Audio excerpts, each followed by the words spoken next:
असंतोष क्यों? जीवन में असंतोष खड़ा रहता है क्यों? इसकी परख करने की ज़रूरत है। वस्तुतः हम अनेक कामनाओं में बद्ध रहते हैं। उन कामनाओं के कारण असंतोष खड़ा रहता है। कामनाएं घटाई जाएं, असंतोष घटेगा। साथ साथ ये विचार करना चाहिए कि सारी कामनाएं पूरी होने वाली नहीं, कुछ पूरी हो सकती। एक सात्विक कामना होती है और एक रजतम प्रधान कामना होती है। सात्विक कामना वह है जो आवश्यक है और जिसको पूर्ण करना अपने शक्ति के अंदर है, और इसी देश काल में जो पूरी हो सकती है, ऐसी कामनाएं पूरी हो जाती हैं। और जब कामनाएं पूरी हो जाती हैं तो आदमी संतुष्ट हो जाता है। उसके बाद कामनाएं नहीं उठती उस संबंध में। और जो बड़ी कामनाएं ऐसी होती हैं कि वो वर्तमान में पूरी भी नहीं हो सकती हैं, शक्ति के बाहर भी हैं, बहुत आवश्यक भी नहीं है। अब अगर कुछ पूरी हो जाए तो उसके बाद कई कामनाएं उठ खड़ी होती हैं।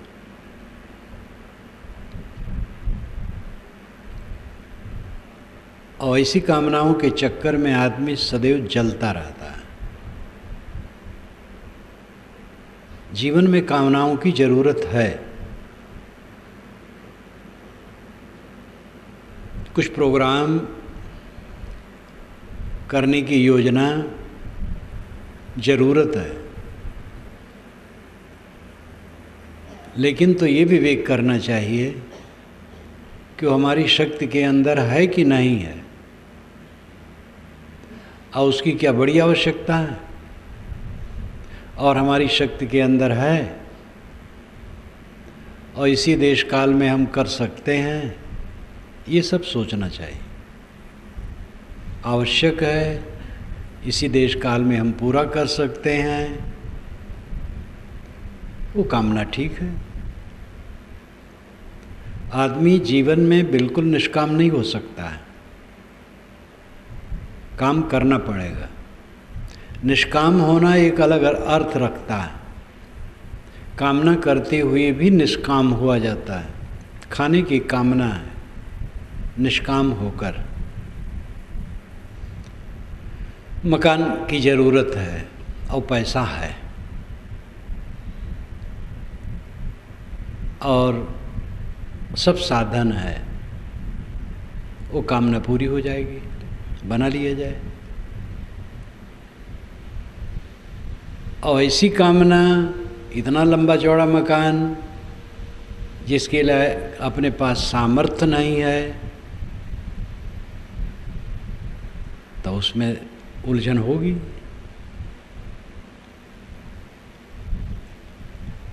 जीवन ऐसा है, केवल अध्यात्म में इसको नहीं गुजारा जा सकता है।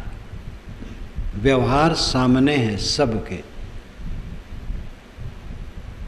लेकिन केवल व्यवहार जीवन में रहे, वो कौन सा जीवन है? व्यवहार हमारा अध्यात्म के लिए है, लेकिन व्यवहार है और अत्यंत उज्जवल है।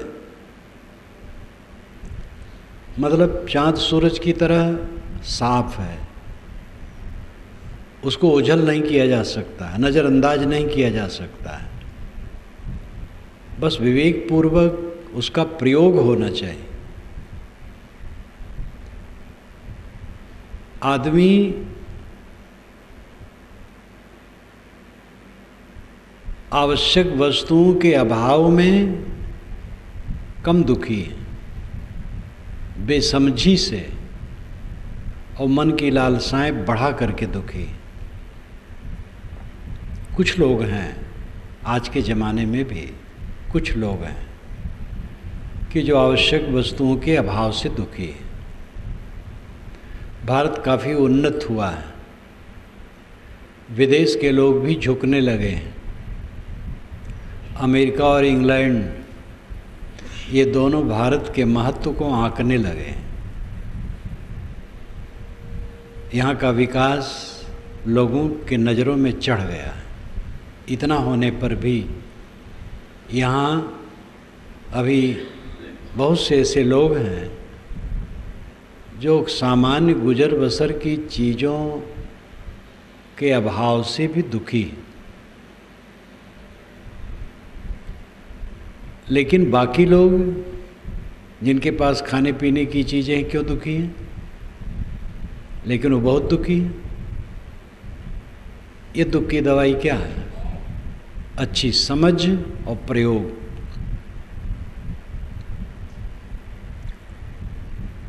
प्राणी पदार्थों और परिस्थितियों की कामना होती है। प्राणी पदार्थ परिस्थित, अनुकूल प्राणी पदार्थ परिस्थितियों की कामना होती है। इस तिगड्डे में हर इंसान फंसा है, प्राणी पदार्थ और परिस्थित। प्राणी कहते हैं सचैतन्य को, पदार्थ कहते हैं अचैतन्य को, और प्राणी पदार्थों की विशेष अवस्था को परिस्थित कहते हैं। इसमें जितने लोग बैठे हैं सब प्राणी हैं, और जो बिस्तर है, लाउड स्पीकर है, पंखे हैं, दीवारें हैं, ये सब पदार्थ हैं। पदार्थ निर्जीव हैं, प्राणी सजीव हैं। प्राणी पदार्थों की विशेष अवस्था परिस्थित है।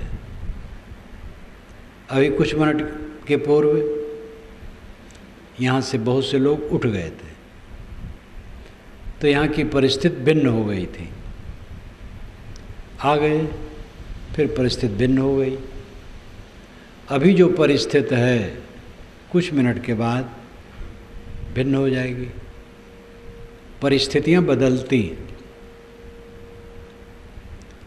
प्राणी भी बदलते हैं, पदार्थ भी बदलते हैं। पदार्थ जड़ प्रकृति के स्वभाव के अधीन है, और प्राणी अपनी मान्यताओं के अधीन है। इस बात को न समझकर आदमी उन पर कब्जा जमाना चाहता है, और कब्जा जमा नहीं पाता है, इसलिए असंतोष बना रहता है। जितने पदार्थ हैं जड़ हैं, और वे प्रकृति के अधीन है, जड़ पदार्थों के स्वभाव के अधीन है। उनमें परिवर्तन है निरंतर। जैसे आजकल भारत के कुछ हिस्सों में अतिवर्षण, और एक बहुत बड़े हिस्से में बहुत कम वर्षण। अतिवर्षण से लोग बहुत दुखी, अवर्षण से भी दुखी। अतिवर्षण को तो जो अखबार वाले वो जान पाते हैं, टीवी वाले जान पाते हैं। कम वर्षण से, जहाँ कम वर्षण है वहाँ के लोग परेशान हैं, आगे क्या होगा। लेकिन अतिवर्षण के क्षेत्र में जाके देखें, उनका तो बहुत चौपट हो गया है। अब ये पदार्थ जड़ स्वभाव के अधीन है, जड़ क्रिया के अधीन है, इन पर अपना वश नहीं है। प्रार्थना से इनमें कोई परिवर्तन होने वाला नहीं है।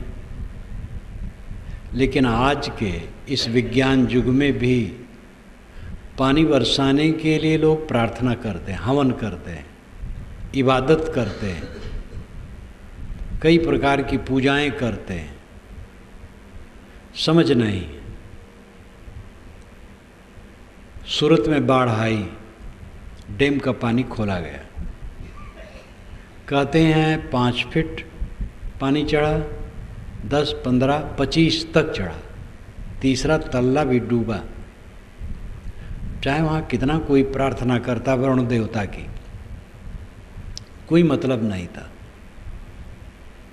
आग जब लगती है, अग्नि देवता की कोई उपासना करे, प्रार्थना करे, वंदना करे, कोई फल नहीं होगा। हवन करे, कोई फल नहीं होगा। हवा तेज चलती है और उससे नुकसान हो रहा है। कई बार फसलों के फूल हवा से झड़ जाते हैं, अधिक हवा से, तो अन्न के दाने नहीं पड़ते। हवा बहुत जोर से चल रही है, पवन देवता की प्रार्थना का कोई मतलब नहीं होगा, उसे कोई ज्ञान नहीं। हनुमान जी की प्रार्थना की जाए कि महाराज अपने पिता को जरा समझा दीजिए, पवन सुत हनुमान जी कहलाते हैं, उसमें भी कोई फल नहीं होगा। ये सब स्वाभाविक जड़ हैं। जड़ पदार्थों में क्रिया ईश्वर डालता है। ये अंधविश्वास आज भी जीवित है और इसको जिलाने के लिए बहुत परिश्रम किया जाता है। पंडितों, मौलवियों, विद्वानों, महात्माओं द्वारा विज्ञान का उजाला आने न पाए, इस पर बड़ा गौर रखा जाता है, क्योंकि अलौकिकता का जंजाल फैला करके ही मनुष्य को कमजोर बनाया जा सकता है। हमारे गुरुजी अलौकिक है, जो चाहे सो कर सकते हैं। अभी एक सज्जन आए थे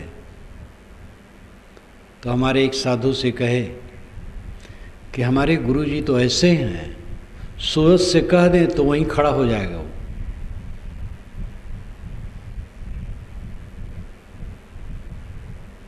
मैं तो एक मक्खी को भी कहूँ तो नहीं खड़ी होगी। एक मक्खी पर मेरा वश नहीं है। अब ऐसे गुरु हैं कि सूरज को कह दे तो वहीं खड़ा हो जाएगा। अब इससे अधिक जोरदार प्रामाणिकता क्या हो सकती है? कैसा संसार है। लोग कहते हैं जड़ पदार्थों में क्रिया कैसे होगी? जड़ तो जड़, उनमें क्रिया कैसे हो जाएगी? जब ईश्वर उनको प्रेरित करेगा पदार्थों को, तब क्रिया होगी। ऐसे बुद्धि के धनियों को ये सोचना चाहिए कि जड़ पदार्थों की क्रिया ही उनकी संपत्ति है। जड़ पदार्थों में क्रिया स्वगत है, अनादि निहित है। अनादि से जड़ पदार्थों में क्रिया स्वभाव सिद्ध है। हर जड़ द्रव्य क्रियाशील है। निष्क्रिय कोई जड़ द्रव्य हो ही नहीं सकता। उसमें किसी देवता को क्रिया डालने की जरूरत नहीं है। लेकिन जड़ द्रव्यों को स्वतः क्रियाशील स्वीकार कर लेने के बाद दैववाद खतरे में पड़ जाएगा। पानी बरसता है प्रकृति के नियमों से, तो ईश्वर क्या करेगा बेचारा? इसलिए ईश्वर बरसाता है। वो ठीक से क्यों नहीं बरसाता है? तो इसका उत्तर कुछ नहीं है। ईश्वर दयालु है, समझदार है, कृपालु है। ठीक से क्यों नहीं बरसाता? सूरत में जब 80-90% घर डूब गए तो ईश्वर वहाँ था कि नहीं? जानता था कि नहीं? अखबार पढ़ने वाले यहाँ भी जान गए। ईश्वर शायद अखबार भी न पढ़ता हो, टीवी भी न देखता हो और वहाँ उपस्थित भी न हो, तभी तो यह व्यवस्था हुई है। आदमी इतना व्यामोहग्रस्त है कि सत्य का मोती लेना नहीं चाहता है। असली ईश्वर की जांच कीजिए, नकली ईश्वर से काम नहीं चलेगा। असली ईश्वर समझिए। विश्वव्यापी नियम प्रकृति क्षेत्र में असली ईश्वर है। आदिदैविक ईश्वर, आदि भौतिक ईश्वर और आध्यात्मिक ईश्वर। हम ईश्वर को 3 दृष्टिकोणों से देख सकते हैं। आदिदैविक ईश्वर प्रकृति के नियम है। देव का अर्थ है प्रकृति शक्ति। मिट्टी, पानी, आग, हवा, चांद, सूरज, इनको वेदों में देव कहा गया है। और इनमें नियम हैं अपने, वो नियम ही आदिदैविक ईश्वर हैं, उनको पहचाने तो भ्रम नहीं रहेगा। वे बेजान हैं, उनमें चेतना नहीं। आप अपने शरीर को देख लीजिए, आपकी आंत बेजान है और आप जानदार हैं। आप खाने में असावधानी करेंगे, आंत दंड देगी। आप चेतन हैं, असावधानी करते हैं। आंत अचेतन है, लेकिन उसमें असावधानी नहीं है। तुम्हें नियम है, स्वभाव है, कंप्यूटर की तरह है। जो करो आपके सामने वो कर देगी। ज़्यादा खाओगे पेट खराब हो जाएगा, बहुत कम खाओगे उससे भी कष्ट होगा। संतुलित खाओगे सुखी रहोगे।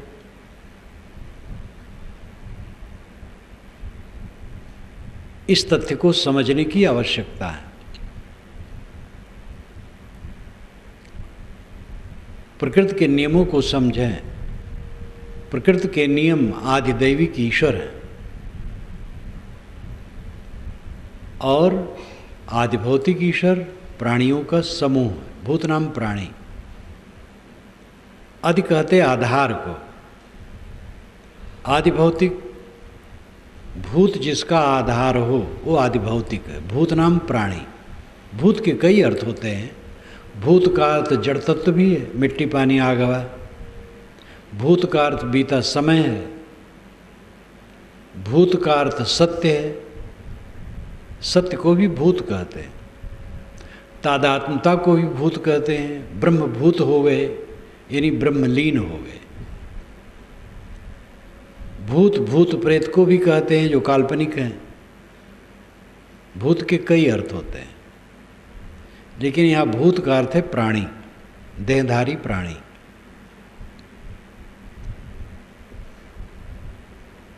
प्राणी जिसका आधार हो वो आदिभौतिक ईश्वर है।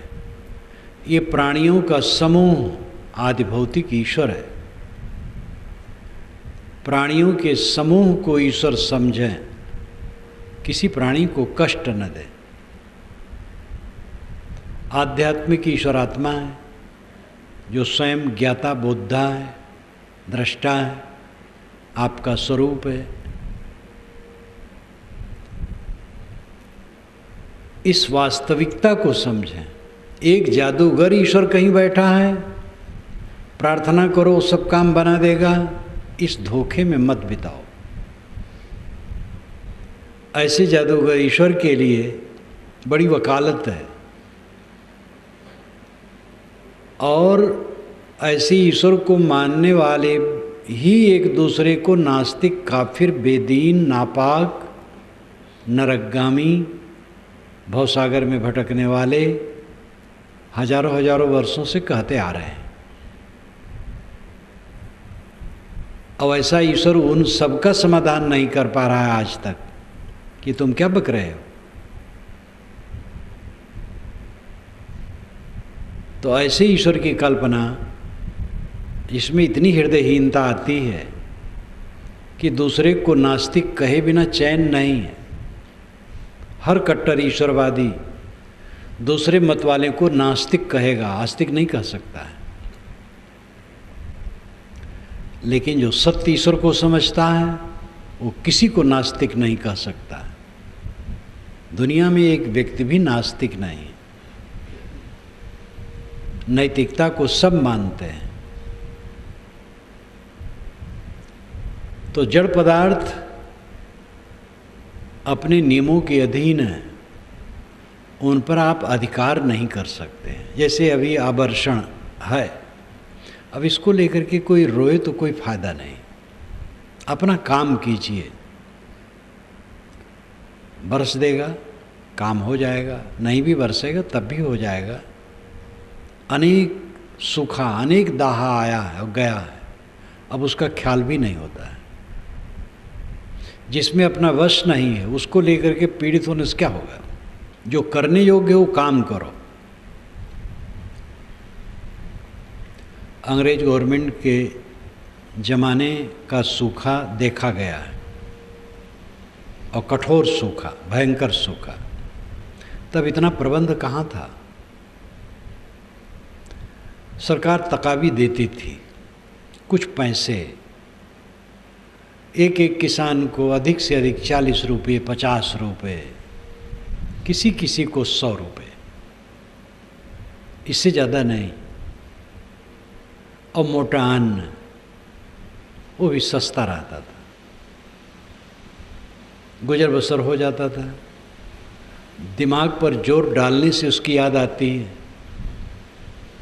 ये भी भूल गया कि किस सन की बात है।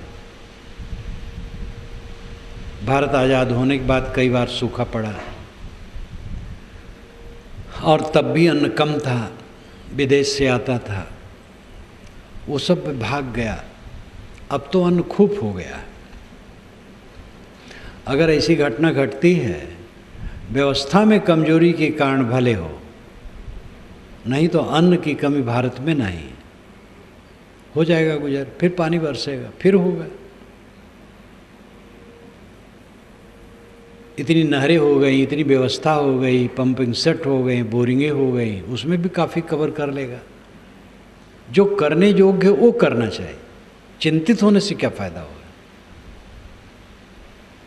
दाहा जहाँ हो गया उसमें भी रोने से क्या होगा। जो नियम हैं प्रकृति के, उन पर किसी का अधिकार नहीं, और उसके लिए भावुक बन करके प्रार्थना करने के चक्कर में समय और शक्ति नष्ट न करो। पुरुषार्थ करो, श्रम करो, काम करो, रचनात्मक काम करो।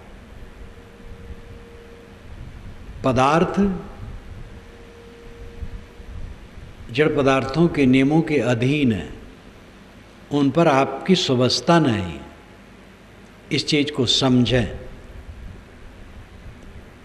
प्राणी मान्यताओं के अधीन है, उन पर भी आपकी सुव्यवस्था नहीं। आपका प्यारा से प्यारा भिन्न मान्यता है, आपके मन के अनुकूल वो सर्वथा नहीं भी कर सकता है। विचारों का अंतर इसी तथ्य को लेकर के रहता है, पति पत्नी में, पिता पुत्र में, भाई भाई में, गुरु शिष्य में। गुरु शिष्य का एक सिद्धांत होते हुए, एक रहनी के नियम होते हुए, कुछ संस्कार अलग हैं, कुछ विचार अलग हैं, स्वभाव अलग हैं। उसको आप क्या करेंगे? हर प्राणी मान्यताओं के अधीन है, स्वभावों के अधीन है, रुचियों के अधीन है। ऐसी व्यवस्था में रह करके आप सब कुछ अपने अनुकूल चाहेंगे तो असंतोष के अलावा क्या होगा? क्यों असंतोष है? क्योंकि जिन पर हमारा अधिकार नहीं है उन पर अधिकार करने की चेष्टा है, असंतोष होगा। अभिन्न मित्र का विचार बदल जाता है और तटस्थ हो जाता है, उदासीन। जो बिना मिले रह नहीं पाता था वो मिलना नहीं चाहता है, और ऐसा भी हो जाता है कि विरोधी हो जाता है। दांते काटी रोटी अवध क्षेत्र में कहावत कहते हैं। एक रोटी को एक मित्र ने दांत से काटा और उसी को दूसरा मित्र काटता, इतना प्यार, दांते काटी रोटी मित्रता। लेकिन ऐसे मित्र विरोधी हो जाते हैं और सर काटने के तैयार हो जाते हैं। ऐसी भी घटना होती है। सर काटने की एक लाक्षणिक कथन है केवल सर ही काट देना सर काटना नहीं है, विरोध करना सर काटना है। पदार्थ जड़ द्रव्यों के स्वभाव के अधीन है, प्राणी अपनी मान्यताओं के अधीन है, और इन्हीं के बीच में अनुकूल परिस्थितियां समय समय से निर्मित होती हैं और बिगड़ती हैं। ऐसी हलचल में आप बैठे हैं और बिल्कुल उनकी आशा बनाए हरदम बैठे हैं, तो असंतोष ना होगा तो क्या होगा? ईश्वर विचार करें। परिवर्तन को कोई रोक नहीं सकता है। अबाध गति से प्रकृति में निरंतर परिवर्तन होता, उसको स्वभाव ही है परिवर्तन। द्रव्य और गति ये अभिन्न है। जो कहते हैं कि जड़ द्रव्य में गति कैसे हो सकती बिना ईश्वर के गति डाले? जब ईश्वर गति डालेगा तब उसमें गति होगी। जड़ तो गतिहीन है।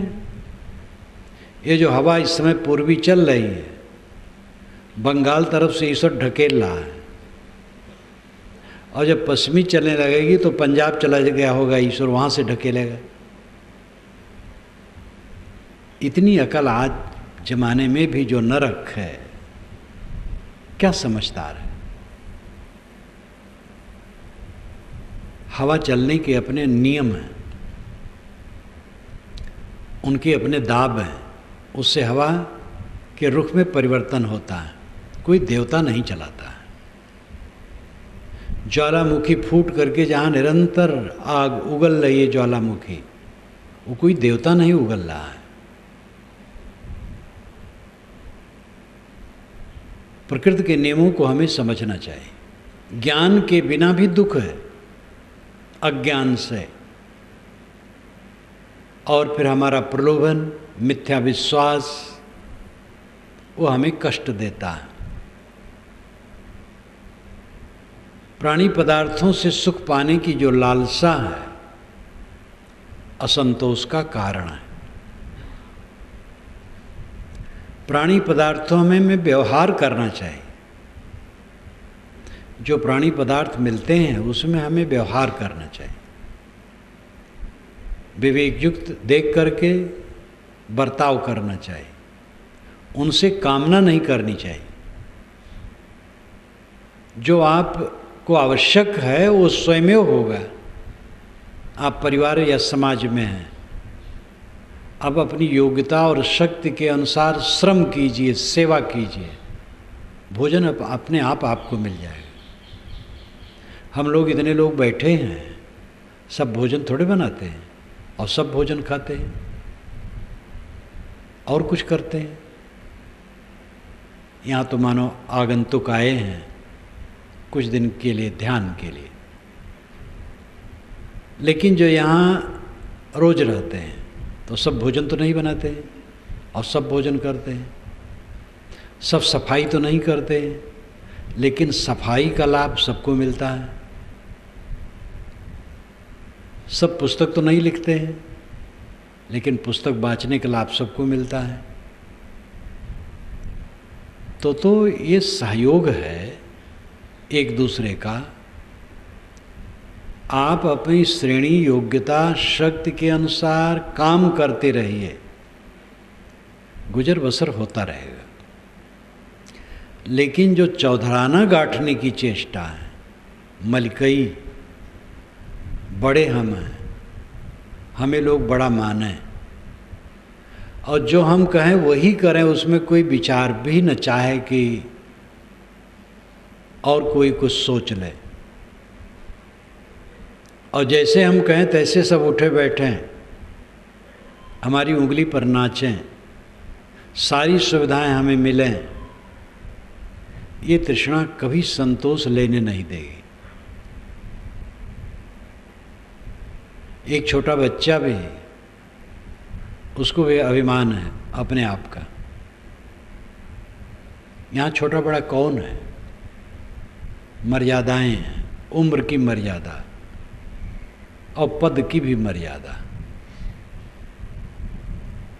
योग्यता की भी मर्यादा होती है, कुछ मर्यादाएं हैं, उन मर्यादाओं में बंध करके मर्यादा से रहना चाहिए। लेकिन जिसकी कम उम्र है उस पर हम अपनी बातों को लाद नहीं सकते हैं। जो पद में हमसे छोटा है उस पर हम अपनी बात लाद नहीं सकते हैं। इसलिए हमें विनम्र रहना चाहिए। बड़ा कहलाने वाला विनम्र रहे, छोटा कहलाने वाला विनम्र रहे। अंत में छोटा बड़ा बीच की बात है। साहब ने कहा है, ऊंच नीच है मध्य की बानी, एक है पवन एक है पानी। ऊंच नीच बीच की भाषा है। जीव स्वरूपतः समान है, सजाती है। सारे जीव की उम्र एक है, अनादि अनंत। उसमें छोटा बड़ा कौन है? देहधारी होने से उम्र का अंतर है, देह की उम्र का अंतर है। पिता को चाहिए पुत्र को छोटा मान करके अवहेलना न करे। गुरु को चाहिए शिष्य को छोटा मान करके अवहेलना न करे। बड़े भाई, बड़े गुरु भाई, छोटे भाई और गुरु भाई को छोटा मान के अवहेलना न करे। पति पत्नी की बात, अभी भी पुरुष देवियों के साथ सब लोग अच्छा व्यवहार नहीं करते हैं। पढ़े लिखे हैं, देवियाँ भी पढ़ी लिखी हैं, लेकिन बैठ करके बात करना प्रेम से, समता से, सुलझाना, अपनी बात कहना, उसकी बात सुनना और समता से सुलझाव के चलना, ऐसे कम लोग हैं। पुरुष हैं बस गरम बोलेंगे, डांट के कहेंगे, आर्डर सीधे देंगे। कितनी देवियों को बहुत तकलीफ होती है। तो ये सब अहंकार दुख के सिवा और कुछ पैदा नहीं करेगा। सब मित्र हैं, छोटे बड़े सब मित्र हैं। हमें असंतोष क्यों होता है? हमारी समझ की कमी, अच्छे बर्ताव की कमी, त्याग की कमी हमारे जीवन में दुख पैदा करती है। हम समझते हैं पैसे रुपए हो जाने से वह सुख मिल जाएगा जो निर्मल है, एकांतिक है, स्थिर है, जिसमें दुख का लेश भी नहीं है। लेकिन ये महाभ्रम है। संयोग जनित पदार्थों में वो सुख मिलना असंभव है। किसी भी बड़ी लौकिक उपलब्धि के पहले आकर्षण तो उसमें होता है, अविवेकवश, कि जब ये हो जाएगा बस खूब आनंद कंद हो जाऊंगा। लेकिन इच्छित वस्तु के प्राप्त होने के बाद उसकी पोलपट्टी सामने आ जाती है। वही निराशा, वही असंतोष, वही पीड़ा। नवयुवक पढ़ता है, योग्य है, तेज बुद्धि है, उत्तम श्रेणी में पास होता है, लालसा उसकी बढ़ती है, कलेक्टर कमिश्नर होऊंगा, एक सुंदरी वाला से विवाह करूंगा, खूब पैसा कौड़ी होगी, बंगला, कार, ऐश्वर्य, प्रतिष्ठा, शासन, फिर क्या पूछना, आनंद कंद हो जाऊंगा। एक तो ऐसा सोचने वाले सब लड़के इसी अवस्था में पहुँचते नहीं।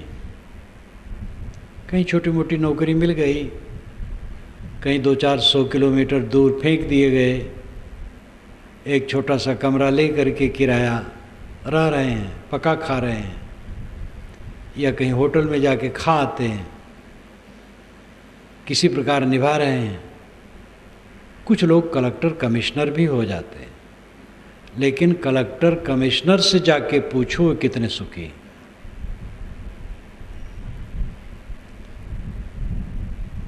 एक कलेक्टर रेंज के अधिकारी मुझसे दुखी हो के कहे कि लोग काम नहीं करना चाहते, बड़ी तकलीफ है। जितने वर्कर हैं, छोटे छोटे अफसर हैं, काम नहीं करना चाहते। वे आदमी बहुत अच्छे हैं, स्वयं काम करते हैं, दूसरे काम नहीं करना चाहते हैं।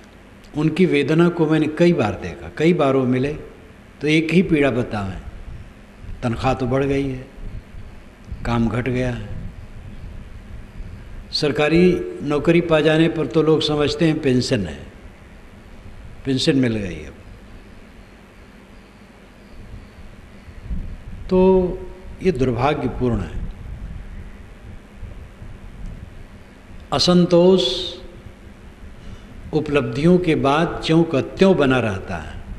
इच्छित उपलब्धियों के बाद भी असंतोष ज्यों का त्यों बना रहता है। किसी जवान को पुत्र न हो और 10 वर्ष हो गए हों विवाह हुए, तो पुत्र का स्वप्न देखता है, और पुत्र हो जाएगा फिर क्या पूछना है। पुत्र हो जाने के बाद कदाच पुत्र हो गया, थोड़े दिन में उसका असंतोष बराबर आगे बढ़ता चला जाता है। ये असंतोष की दवाई लौकिक उपलब्धि नहीं है, मूल में ही सोचना असंतोष क्यों, क्योंकि समझ सही नहीं। हम ऐसी वस्तुओं पर अपना मन निर्भर करते हैं जो हर समय गतिशील है, जो एक क्षण रुकती नहीं, बदलती रहती। उसमें हमारी सुवस्था नहीं। उनके उपभोग के बाद और तृष्णा बढ़ती है, असंतोष बढ़ता है, दुख बढ़ता है। उसी परिवर्तनशीलता में मृत्यु जो सबसे भयावह है, वो सामने खड़ी रहती है। जहाँ ज़्यादा प्रेम होता है उसके मरने का भय तो स्वाभाविक लोगों को बना रहता है। प्रिय पुत्र, प्रिय पति, प्रिय पत्नी, प्रिय भाई, जो भी प्रिय है, ज़्यादा कामकाजी। इंदिरा गांधी ने एक बार बहुत बढ़िया बात कही थी, वो सबकी बात है कि जो लोग मरने वाले के लिए रोते हैं, उनके लिए थोड़े रोते, अपने लिए रोते हैं, क्योंकि उनको सुविधा थी उनसे और सुविधा छिन गई। ये बात सबकी है, लेकिन याद आई, उन्होंने कहा था, अखबार में एक बार पढ़ा था। अच्छी बातें तो सबके दिमाग में आती हैं, सभी कहते हैं। घर में एक ऐसा व्यक्ति हो जो निकम्मा हो, मर जाए, कोई परेशानी नहीं होती, और अगर वो ज़्यादा परेशान करने वाला हो तो खुशी होती। अपना ही पुत्र हो, खाट पर पड़ा हो, डॉक्टर ने कह दिया हो ये खड़ा नहीं होगा आप, और आप लोगों को सेवा इसकी जीवन भर करना पड़ेगा, उठाना, बैठाना, टट्टी कराना, उसकी टट्टी धोना, उसके मुख में ग्रास डालना, सब कुछ करना पड़ेगा। ऐसे पुत्र को माँ बाप भी चाहेंगे अब ये न रहे तो अच्छा है। तो इस परिवर्तनशीलता को कौन रोक सकता है? भय बना रहता है, प्रिय छूट न जाए। प्रिय कब तक है? वो कामकाजी, कामकाजी ना हो, प्रिय नहीं रहेगा। इसलिए सारी प्रियता का केंद्र कहाँ है? आत्मा में। हम सबको प्रिय क्यों देखना चाहते हैं? क्यों देखते हैं? अपने प्रियतम के लिए, जो प्रियतम आत्मा है, उसी सुख के लिए। सरल भाषा में कहें तो अपने लिए हम सब चाहते हैं। जब अपने लिए सब पत्नी को, पति को, पुत्र को, भाई को, धन को, पद को, प्रतिष्ठा को अपने लिए चाहते हैं। जब अपने लिए चाहते हैं तो हम अपने ही का विश्लेषण क्यों न करें? हम हैं कौन? अपने का विश्लेषण कर लें तो असंतोष मिट जाएगा। ये स्वयं आत्मा है जो सबको चाहता है, वो भूल करके चाहता है, समझ नहीं पाता है। अखंड सुख हुआ पदार्थों को बटोर करके चाहता है और प्राणियों को बटोर करके अखंड सुख उसे मिलेगा, ये सबसे निष्काम होकर। आत्मा का स्वरूप ही निर्मल है, जो सबका अपना अस्तित्व है। अस्ति कश्चित स्वयं नित्यम बोध प्रत्यय लंबना। स्वामी शंकराचार्य ने विवेक चूड़ामणि में कहा है, अस्ति कश्चित स्वयं नित्यम बोध प्रत्यय लंबना। अस्ति है कश्चित कोई, स्वयं खुद, नित्यम सदा, बोध प्रत्यय बोध प्रवाह, ज्ञान की धारा, आलंबना सहारा, ये इसका शब्दार्थ हुआ। भावार्थ है कोई, स्वयं, नित्य, सत्ता है जो ज्ञान प्रवाह का आधार है। हमारा ज्ञान प्रवाह हर समय चलता है, हर समय मैं जानता हूँ। जागृत अवस्था में मैं जानता हूँ, स्वप्न अवस्था में मैं जानता हूँ, सुषुप्ति अवस्था में सबके अभाव को जानता हूँ। तीनों अवस्थाओं में आत्मा ज्ञाता है। ये ज्ञान का आधार कोई एक निश्चित स्वयं सत्ता है। इस आदि मंत्र का यही अर्थ है।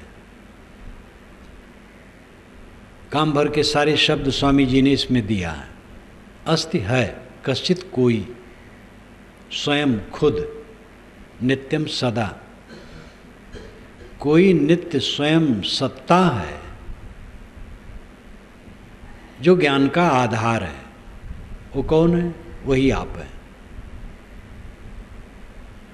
आप स्वयं ज्ञान के आधार हैं, स्वयं जनैया हैं, ज्ञान स्वरूप हैं। आपके स्वरूप में कोई तकलीफ नहीं है, आपके अस्तित्व में कोई तकलीफ नहीं है। हम अपने पद से उतरते हैं, अपने को मान लेते हैं देह, फिर अपना एक नाम मान लेते हैं, फिर इसके सुख दुख की कल्पना में पड़ जाते हैं, फिर उसमें चिपक जाते हैं, बस दुख शुरू हो जाता है। शरीर ही में नहीं हूँ, शरीर का नाम मेरा कहाँ है?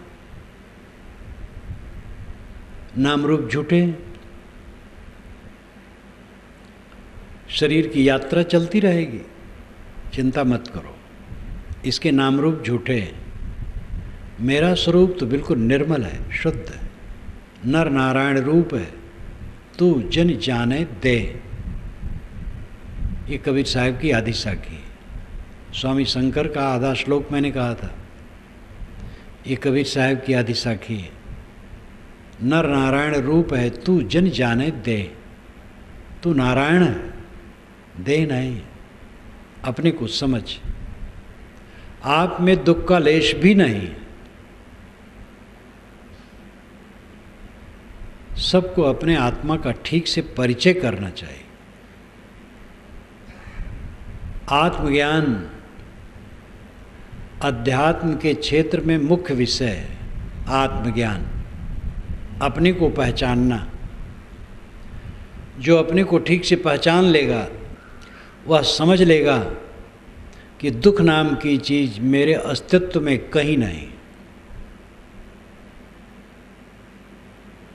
दुख एक भ्रम है।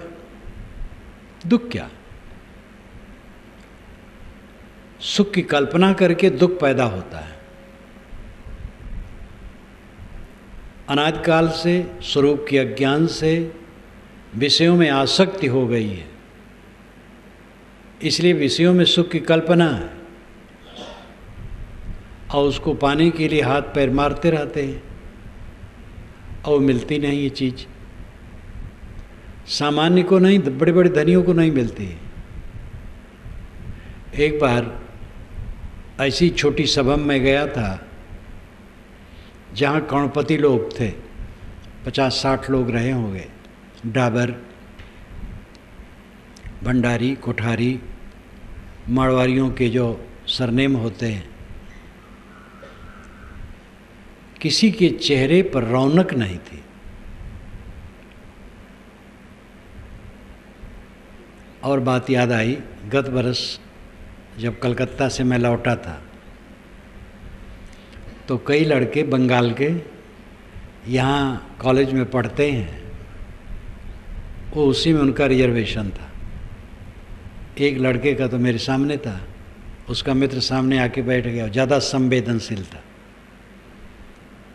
उसने कहा, महाराज इस पूरे डिब्बे में आप लोग जो 2-3 हैं,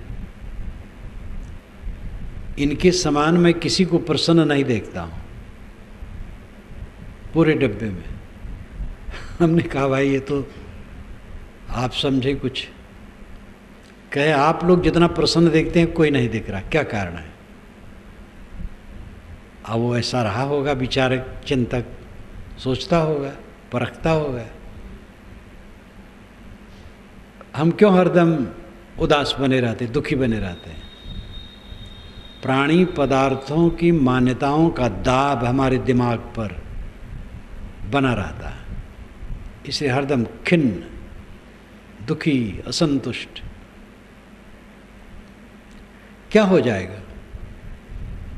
कोई मर जाएगा, कोई नई बात है। प्रिय का वियोग हो जाएगा, अप्रिय का संयोग हो जाएगा, अप्रिय का संयोग होने के बाद वो भी वियुक्त हो जाएगा। बीमारी आ जाएगी, चली जाएगी, अपमान हो जाएगा, सम्मान भी आ जाएगा। इस सब में क्या रखा है? जब तक हम भौतिक धरातल से अपने मन को ऊपर नहीं उठाएंगे, तब तक ये अवसाद, ये पीड़ा, ये वेदना, ये असंतोष, ये दुख मिटेगा नहीं। 10 वर्ष के पूर्व आपको अपमान मिले थे, सम्मान भी मिले थे, अनुकूल प्राणी पदार्थ मिले थे और प्रतिकूल भी मिले थे। आज कुछ है? 20 वर्ष के पूर्व, 30 वर्ष के पूर्व, 50 वर्ष के पूर्व कल मिले थे, आज वो है। ट्रेन में हम बैठते हैं, प्रेमी मिल जाते हैं, व्यंग करने वाले मिल जाते हैं, दोनों छूट जाते हैं। यहाँ क्या रहता है? विचारों का प्रवाह चित्त में जब तक चलेगा नहीं, चित्त की काई कटेगी नहीं। इसी काई में पड़े सब सड़ रहे हैं सदा से। कोई नई बात जीवन में क्या किया आपने? सोचिए। खाया, रूप देखा, स्वाद में आनंद की कल्पना की, अनुकूल शब्द सुनने की चेष्टा की, काम भोग में उद्वेगित हुए, राग किए, द्वेष किए, कलह किए, पैसा जमा किए, खर्च किए, हानि को देखे, लाभ को देखे, अनुकूल को देखे, प्रतिकूल को देखे। नया काम क्या किए? नया काम एक ही है, अपने मन को भौतिक धरातल से ऊपर उठा लेना। ये सब पानी की बुलबुले की तरह बन करके मिट जाने वाले हैं, स्वप्न की तरह खो जाने वाले, कुछ भी रहने वाला नहीं। जिस पर हम जीवन भर अपना अधिकार माने बैठे हैं, वो स्वप्न नहीं, सुसुप्त की तरह हो जाएगा। सपने की तो याद होती है, लेकिन जब शरीर छूट जाएगा तो इसकी याद भी नहीं होगी। इन विचारों को अपने चित्त में ला करके जब तक हम उसे इससे उबारेंगे नहीं, तब तक मन का असंतोष मिटेगा नहीं। पदार्थों प्राणियों के प्राप्त होने से असंतोष मिटता नहीं है। अनुकूल प्राणी पदार्थ जब प्राप्त हो जाते हैं तो क्षणिक संतोष होता है और उसमें हम रम जाते हैं, और उसका परिणाम यह होता है कि दुख का और बीज बो लेते हैं। फिर जब वियुक्त होता है तब पीड़ा होती है। काम भोग में आदमी पड़ा तो उसको संतोष हो गया। पहले उसके मन में काम की खलबली आई तो असंतोष हुआ। अब उसको लगा ये करने को मिले तो संतोष होगा। पुरुष है स्त्री को पाया, स्त्री है पुरुष को पाई तो संतोष हो गया। संतोष नहीं हुआ, वो असंतोष का बीज बोया। संतोष लगता है क्योंकि वृत्ति थोड़ी स्थिर हो जाती है, परंतु वही आसक्ति उसको और दौड़ाती है, वही अध्यास और खींचता है। दौड़ते दौड़ते कोई थक गया, बैठ गया, विश्राम करने लगा, आनंद आ गया, लेकिन वो दौड़ने के लिए ही विश्राम कर रहा है। जहाँ शक्ति आई फिर दौड़ेगा। भोग क्रिया में एक विश्राम की कल्पना हो जाती है, लेकिन दौड़ने के लिए आदमी मानो शक्ति भरता है। भोग क्रिया में लगने से विश्राम जैसा लगा, लेकिन उसमें एक शक्ति अर्जित हुई और फिर भोग में दौड़ा। यही सदा से करता आया है और भटकता आया है। एक रस सुख चाहो तो विषयों से अपने को अलग करो, अपनी शक्ति और योग्यता के अनुसार जहाँ जो हैं उससे अपने को ऊपर उठाने की चेष्टा करें। बहुत रागी भोगी हैं, घटाव हैं, जो ज़्यादा साफ सुथरे मन के हैं और जीते हैं, जो काफ़ी ऊपर उठ गए हैं पूरा जीत लें। सबके लिए संभावनाएं हैं। और एक अत्यंत रागी व्यक्ति को भी ये काम करना है, आज चाहे कल चाहे परसों। भोग का मार्ग सुख का मार्ग नहीं, त्याग का मार्ग ही सुख का मार्ग है। गृहस्थी में आदमी क्यों फंसता है? क्योंकि वो समझता हम रह नहीं पाएंगे वैसे। जवानी में अंग मिलन की चेष्टा होती है, नर है तो नारी से, नारी है तो नर से। इस आकर्षण को वो मिटा नहीं पा रहा है, इसलिए गृहस्थ बना, उचित किया। परंतु अब तो देख लिया, जिसमें बड़ी लालसा थी वो तो देख लिया, एक बार, दो बार, चार बार, अनेक बार। अब तो समझ में आ गया, अपने को संभालने की ज़रूरत है।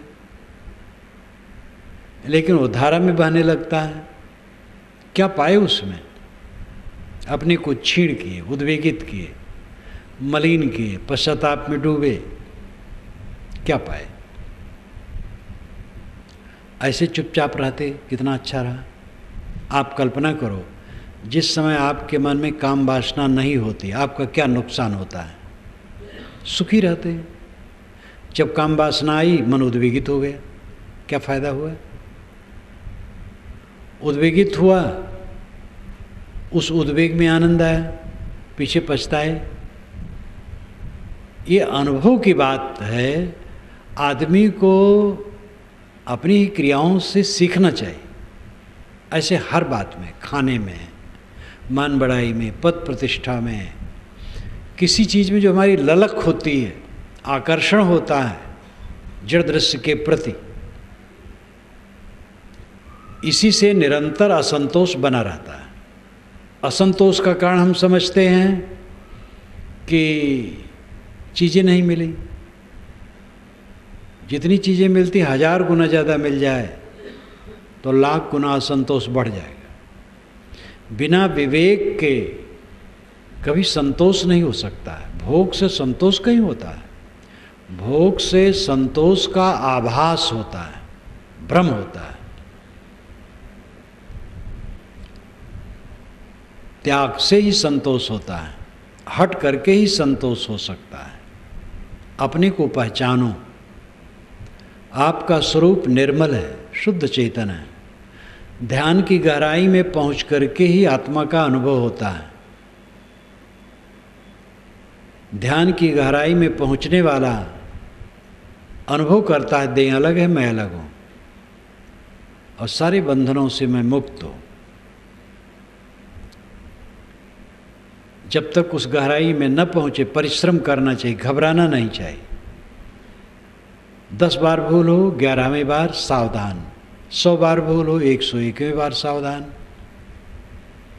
कभी घबराओ मत। पूरा काम करके ही उद्धार होगा और कोई आपका उद्धार दूसरा नहीं कर देगा। न कोई भगवान कर देगा, न गुरु कर देगा। गुरु बताएगा रास्ता। और ये कम कृपा गुरु की नहीं है, संतों की नहीं है, जो हमें रास्ता बताते हैं। बताने वाला ना मिले तो हमें कुछ पता नहीं चलेगा। सब बातें अपने आप थोड़े समझ में आती हैं। इसलिए संतों, गुरुओं, अनुभवी पुरुषों की ज़रूरत है। किसी दिशा में अनुभवी पुरुषों की आवश्यकता है।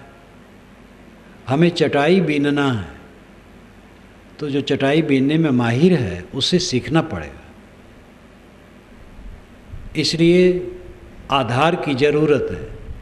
तो गुरु, संत, सज्जन, मित्र राय दे सकते हैं। करना पड़ेगा हमें खुद। असंतोष क्यों? बिना समझ के। समझ सही नहीं। जो स्वभाव के अधीन है, प्रकृति के नियमों के अधीन है, ऐसे पदार्थों पर हम कब्जा चाहते हैं। जो अपने अपने सुख मान्यताओं के अधीन है, ऐसे प्राणियों पर हम कब्जा करना चाहते हैं। हर आदमी अपने अहंकार कामना में डूबा है। उन पर हमारा क्या अधिकार है? अगर वे विवेकी हैं तो उन पर भी अधिकार जमाने की क्या ज़रूरत है? किसी को अपने अधिकार में लेने की चेष्टा ही अपने को परतंत्र बना देना है। सब तरफ से जो निष्काम हो जाए, निर्माण हो जाए, वो आत्मसंतुष्टि पाता है।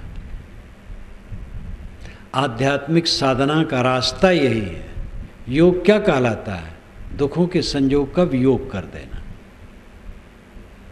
दुखों का संयोग कहाँ से होता है? चाहना से, चिपकने से, मोह करने से, आसक्त होने से। आदत है अनाद काल से चिपकने की, प्राणी पदार्थों में आबद्ध होने की, आसक्त होने की। और इसकी मात्रा जितनी अधिक होगी उतना असंतोष होगा। अज्ञानवश, भ्रमवश असंतोष होता है। और अज्ञान भ्रम के कारण चल विचल प्राणी पदार्थों में मोह करने के कारण से वो असंतोष और बढ़ता है। विवेक ज्ञान प्राप्त करें। मेरा अपना स्वरूप निर्मल है, अद्वितीय है, असंग है, निर्वैव है, कैवल्य है, शुद्ध है। उसमें मन वाणी की गंभी नहीं। शरीर रूपी भवन में बैठ करके इंद्रिय झरोखों से हम दुनिया को देख रहे हैं। अभी ये भवन टूट जाए, संसार का पता नहीं रहेगा कहाँ गया। संसार रहेगा अपनी जगह पर, हमें पता नहीं रहेगा। सारा संसार आत्मा से बिल्कुल अलग है। अपने आत्मा की दूरी इससे समझें। ध्यान द्वारा इसको और पक्का करें। अंदर का असंतोष, मन का असंतोष हमारे अज्ञान और विजात पदार्थों के मोह के बस है। हम अज्ञान के अधीन हैं, स्वरूप का ज्ञान नहीं है। और जो विजाति वस्तु है, स्वरूप नहीं है, पर है, स्व नहीं है, पर है। पर में मोह है, इसलिए संतोष है। पर से लौटकर स्व में आ जाना, यही हंसत्व है। नीर क्षीर विवेक किया, नीर को छोड़ दिया, क्षीर को ले लिया। अनात्मा का मोह छोड़ दिया, आत्मा में अपने आप परम विश्राम।